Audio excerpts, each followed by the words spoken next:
Bendiciones, hermanos. Nueva vez, Doraisa Cabrera, de República Dominicana, con noticias del amor de Dios. En esta ocasión vamos a hablar, no exactamente de la imagen, aquí vemos la imagen de Sansón, pero vamos a hablar de algo relacionado, que es el nazareato.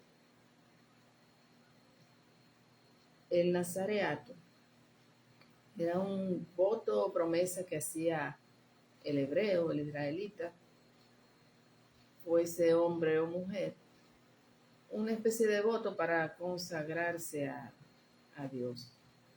Recordemos que Jehová le dio a Moisés una serie de leyes, de preceptos y reglamentos para regular la vida y el comportamiento de su pueblo.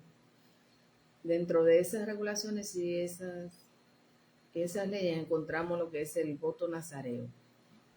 Lo vamos a encontrar en Números capítulo 6, versículo del 1 al 21. Hablando del nazareato, entendemos que era una situación particularmente importante y especial, porque el nazareo se consideraba una persona consagrada a Dios. El nazareo se consagraba a Dios en su vida y en su comportamiento. El nazareato se podía llevar por un periodo determinado de tiempo. El mínimo eran 30 días, pero se podía llevar por 30, por 60, aún por años. Y era una decisión personal y particular de cada uno del tiempo. También podía llevarse perpetuamente, eso es de por vida, y algunos lo llevaban de por vida. Entre ellos encontramos a Sansón, también el profeta Samuel, y también hablamos de Juan el Bautista. El nazareo tenía que cumplir una serie de preceptos que realmente eran abstenciones. Él estaba separado del mundo y eso tenía que mostrarlo al mundo. No solamente porque lo dijera, sino porque con su vida tenía que demostrarlo. Vamos a ver en Números capítulo 6, dice: habló Jehová a Moisés diciendo: habla a los hijos de Israel y diles: el hombre o la mujer que se apartare haciendo voto de nazareo para dedicarse a Jehová. La palabra nazareo significa segregado, apartado para Dios. Y viene de la palabra nazir, que significa apartado, segregado. Este nazareo se abstendrá de vino y sidra. No beberá vinagre de vino, ni vinagre de sidra, ni beberá ningún licor de uvas, ni tampoco comerá uvas frescas ni secas. Todo el tiempo de su nazareato, de todo lo que se hace de la vid, desde los granillos hasta el ollejo, no comerá. Aquí vemos que ese primer precepto era abstenerse de vino, y no solamente de vino, sino de todo lo que viniera del fruto de la vid. Ahí nosotros vemos que era una abstención cerrada, o sea, no se permitía poco, ni tenía ninguna exclusión, sino que había que abstenerse totalmente de vino.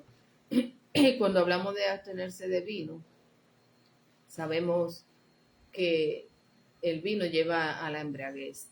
Entonces esta persona se apartaba de lo que pudiera llevarle a cometer excesos, de lo que pudiera llevarle a pecar. Tenemos en el segundo precepto, seguimos aquí en el versículo 5, donde dice: todo el tiempo del voto de su nazareato no pasará navaja sobre su cabeza, hasta que sean cumplidos los días de su apartamiento a Jehová. Será santo, dejará crecer su cabello. Cuando hablamos de cabello nos referimos al pelo que crece en la cabeza humana. Y las culturas antiguas tenían un especial, una especial opinión o sobre el cabello. Era algo místico, porque dada su característica de que se restauraba por sí mismo, de cómo crecía aún después de la muerte y de cómo el cortarlo no daba ningún dolor, ninguna, no afectaba de ninguna manera el organismo, aun cuando se sabía, se sentía que el pelo tenía vida porque es una prolongación de la piel. Entonces, en esas comunidades antiguas, el cabello se usaba para distinguirse de manera particular. Habían algunas culturas, algunas sociedades que usaban el pelo de alguna forma especial. Algunos tenían el pelo corto, otros el pelo largo y otros se rapaban en mitad de la cabeza. Algunos usaban pelucas. Entonces todo el tiempo el cabello ha tenido un significado especial. Y más aquí, el nazareo no podía cortar su cabello nunca, mientras durara el tiempo de su nazareato. Eso implicaba no peinarse, porque cuando usted se peinaba, pues parte de su cabello se podía desprender. O sea, se perdían una parte del pelo. Cuando alguien veía, aún a lo lejos, a una persona, a un nazareo, lo podía distinguir por su larga cabellera. Entonces, vamos a hablar de del tercer precepto. En el versículo 6 dice: todo el tiempo que se apartare para Jehová no se acercará a persona muerta, ni aun por su padre, ni por su madre, ni por su hermano, ni por su hermana, podrá contaminarse cuando muera, porque la consagración de su Dios tiene sobre su cabeza. Todo el tiempo de su nazareato será santo para Jehová. Si alguno muriere súbitamente junto a él, su cabeza consagrada será contaminada. Por tanto, el día de su purificación raerá su cabeza, al séptimo día la raerá. Y el día octavo traerá 2 tórtolas o 2 palominos al sacerdote a la puerta del tabernáculo de reunión. Y el sacerdote ofrecerá el uno en expiación y el otro en holocausto. Y hará expiación de lo que pecó a causa del muerto y santificará su cabeza en aquel día. Y consagrará para Jehová los días de su nazareato y traerá un cordero de 1 año en expiación por culpa, y los días primeros serán anulados por cuanto fue contaminado su nazareato. Pues había una prohibición total a acercarse a lo que fueran cadáveres o tocarlos. No importaba si fuera de un familiar cercano, ni de un animal. Entonces resulta que pudiera suceder que por algún accidente ellos pudieran contaminarse, hayan tocado algún cadáver o alguna persona haya muerto cerca de ellos.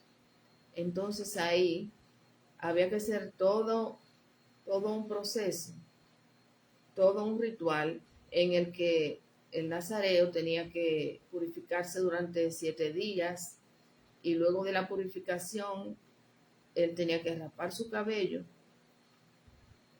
llevar una serie de ofrendas delante del templo que eran ofrecidas en holocausto y por expiación, y entonces tenía que quemar ese cabello. Cuando el nazareo hacía todo esto, el nazareo, recordemos que estaba ya contaminado, cuando él hacía todo esto, él era restaurado a su condición de nazareo, pero el tiempo que había durado su nazareato era anulado, o sea, él tenía que comenzar de nuevo.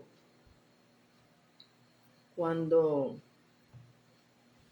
hablamos de lo que es el nazareato, recordemos que cada una de las prohibiciones eran cerradas, o sea, eran prohibiciones que no daban lugar a ninguna excepción. Y cuando se rompía, eso traía deshonra. y como hablamos se perdía la consagración. Resulta que cuando se cumplía el tiempo del nazareato, entonces había que hacer otro ritual. Vemos en el versículo 13 que dice: esta es pues la ley del nazareo.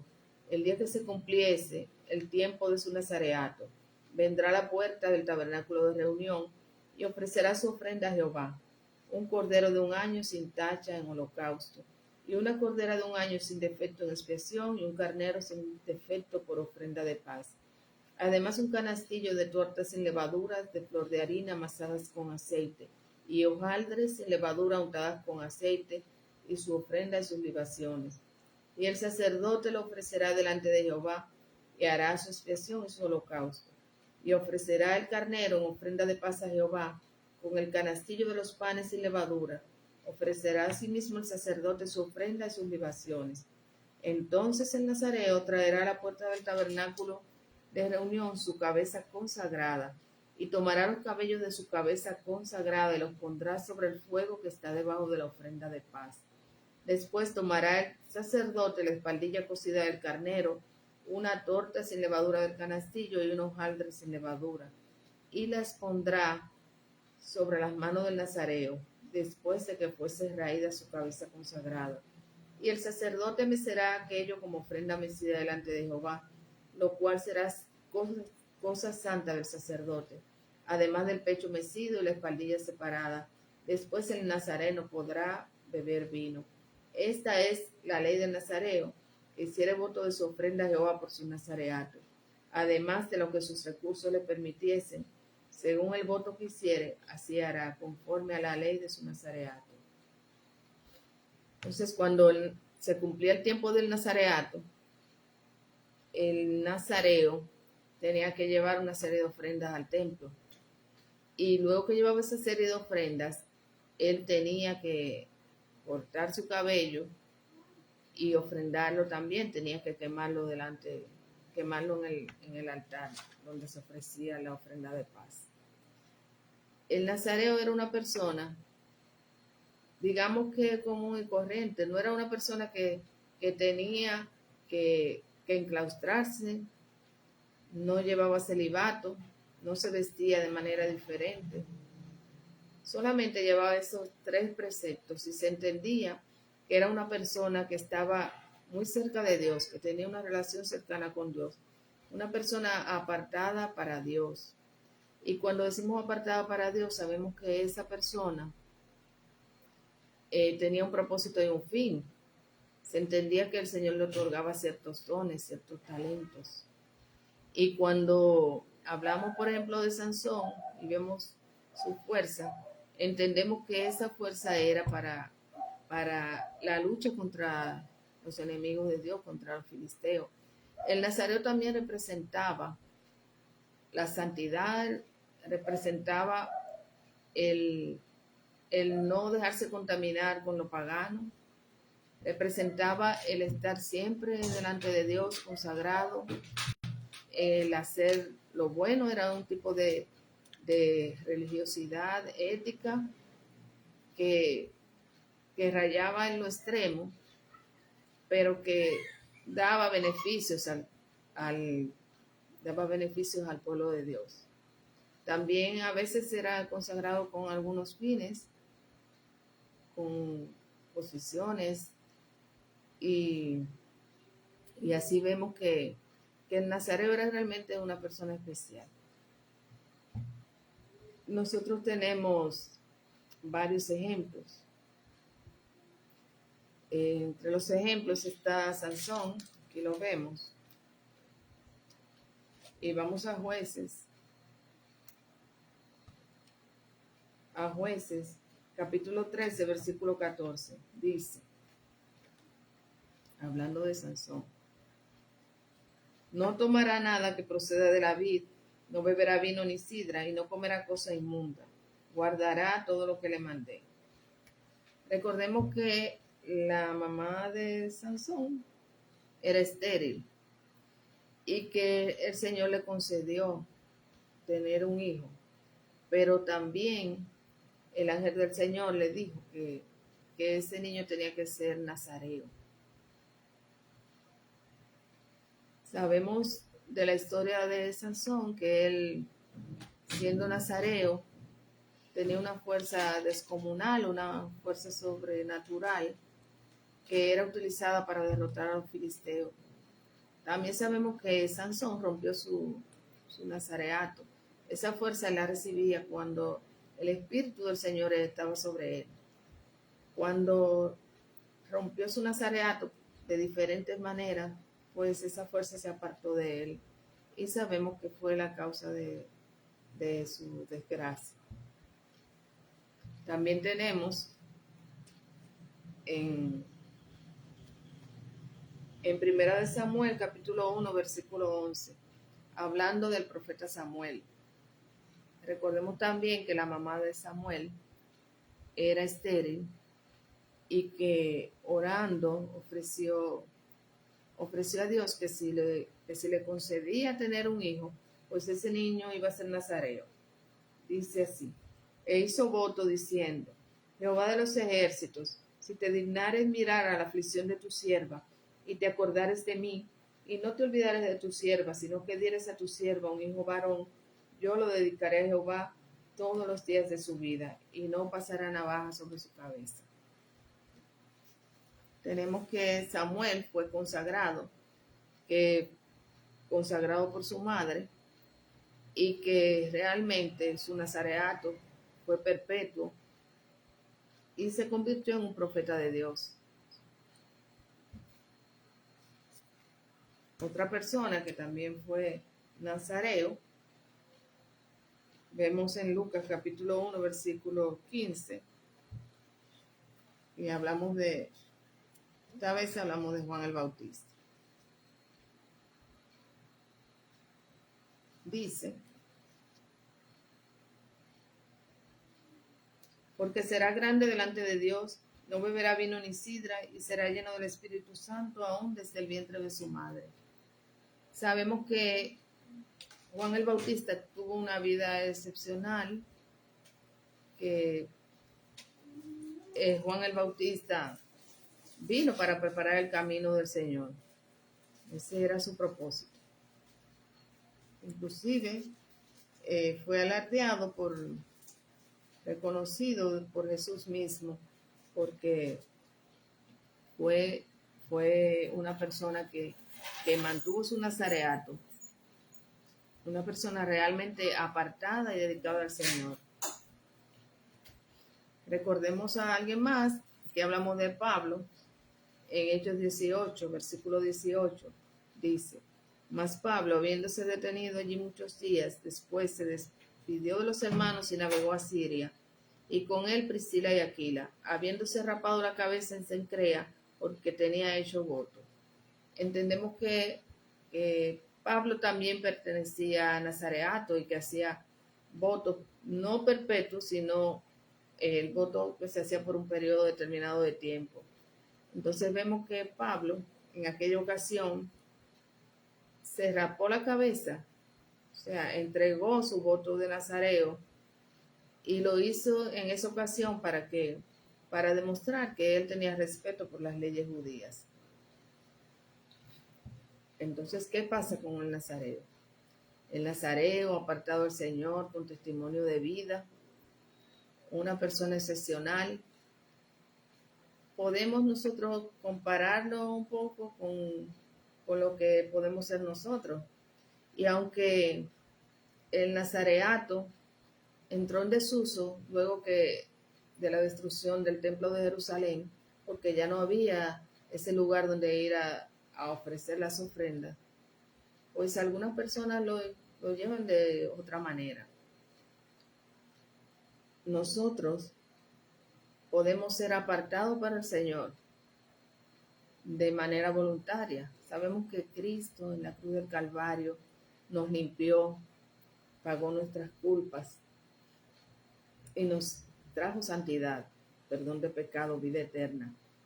Entonces, si nos apartamos y si pensamos en el precepto de no beber vino, o sea, lo entendemos como apartarnos de lo mundano, apartarnos de lo que lo que nos puede llevar a cometer exceso, lo que nos puede llevar a pecado, toda embriaguez, todo vicio, lo consideramos fuera de nuestra vida de manera absoluta. Nos estamos apartando para Dios y testificando de su grandeza y de su poder.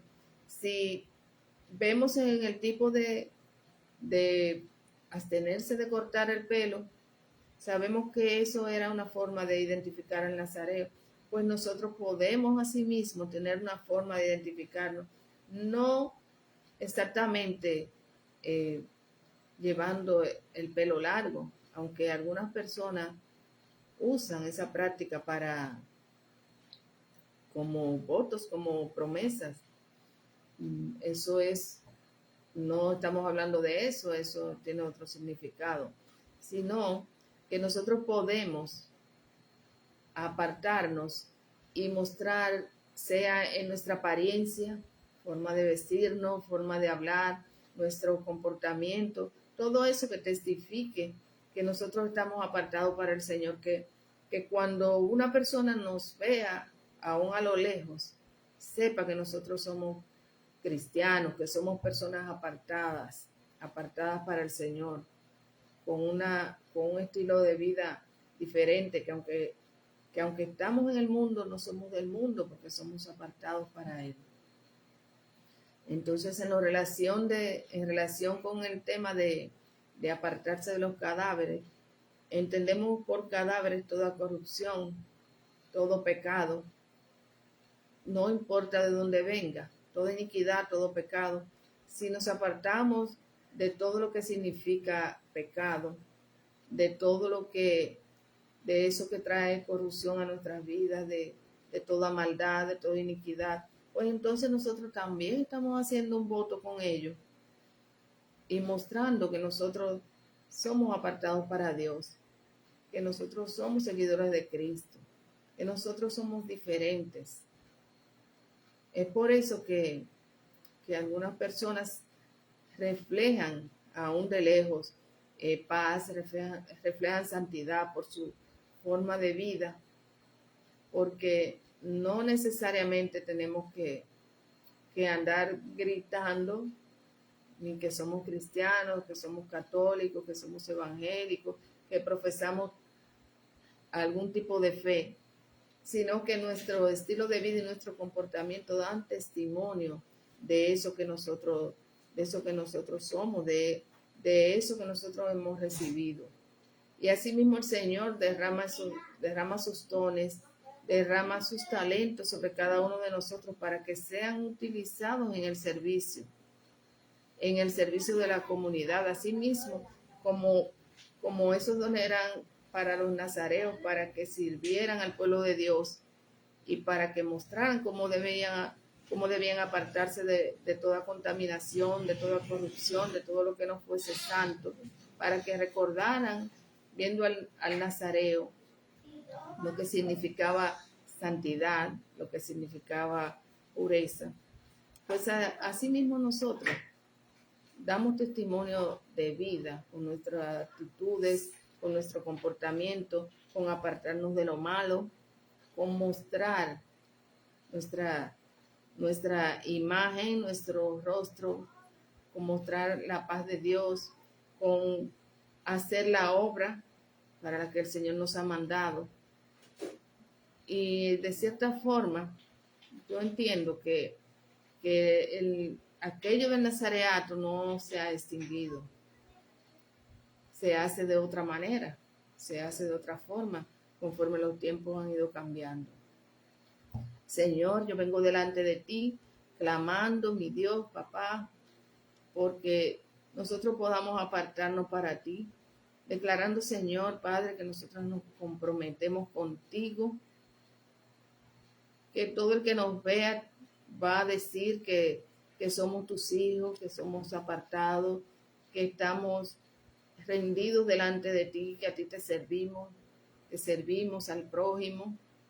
Te doy gracias, Señor, Padre, porque es un privilegio no solamente estar en tu presencia, no solamente, Señor, recibir tus dones y talentos, no solamente tener tu Santo Espíritu, Señor, sino que es un privilegio, Señor, servirte. Es un privilegio trabajar para tu obra. Es un privilegio llevar tu palabra. Es un privilegio perpetuamente consagrarnos a ti, Señor. Gracias, Señor. Nos cubrimos con la sangre preciosa de tu Hijo Jesucristo y declaramos, Señor Padre, un pueblo santo delante de ti, Señor, y que toda la tierra, Señor, se llena de tu gloria. En el precioso nombre de tu Hijo Jesucristo. Amén y amén.